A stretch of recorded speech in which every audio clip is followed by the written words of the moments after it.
Hello. One of the most unhelpful phrases of the last 20 or so years is work-life balance. Inherent in that phrase is the notion that work is bad, life is good, and that somehow they can be compartmentalized. Here's a question. What was Archimedes doing when he had his Eureka moment? Was he working or just having a bath? And what about Newton under his apple tree? Maybe he was just having a bit of a doss, but luckily for him and us, he was actually helping us understand our universe in ways we had never done before.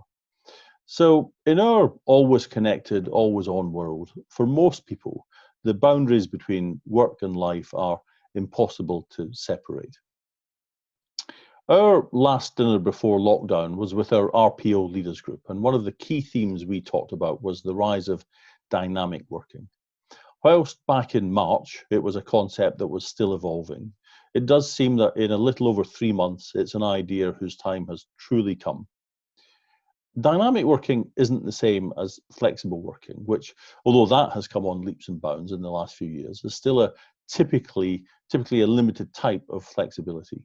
Perhaps it's different working hours or different numbers of days worked or a set number of days at home, but essentially flexible working is built around a structure where the employee still needs approval to change. Dynamic working, on the other hand, is the ability for an employee to be trusted to do the job from wherever and whenever they feel most comfortable and effective. And one undeniable benefit from the COVID crisis is that so many organizations have been forced into allowing this to happen. And for so many different roles, it has completely destroyed the argument that you need to be in the office to do that job. Now, obviously, this doesn't work for every role, and it certainly doesn't suit every person. And for many people, especially younger people, I think, but not entirely, the frequent interaction with their colleagues is a hugely important part of their lives. Likewise, the hidden mental health challenges of remote working are being recognized more widely. For some people, working from home can quite literally mean out of sight and out of their mind. But there's a lot of evidence that employers are aware of this and are building much better support networks as a result. However, overall, I think this period of enforced home working will prove to be an absolute boon for employers because they can reduce their office space costs and hopefully have a more engaged workforce.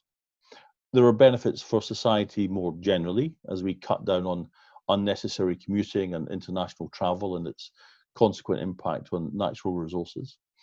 And for employees, they can have real flexibility in their working patterns, which should make their lives richer and more fulfilled. But of course, none of this will happen by accident.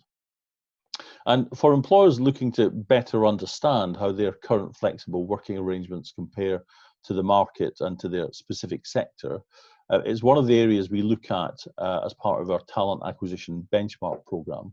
And there's a link to that attached to this post. And since our dinner back in March, we had a subsequent online session, not just with our RPO leaders, but also with a panel of large employers. And there are some really interesting findings in the other link to this post.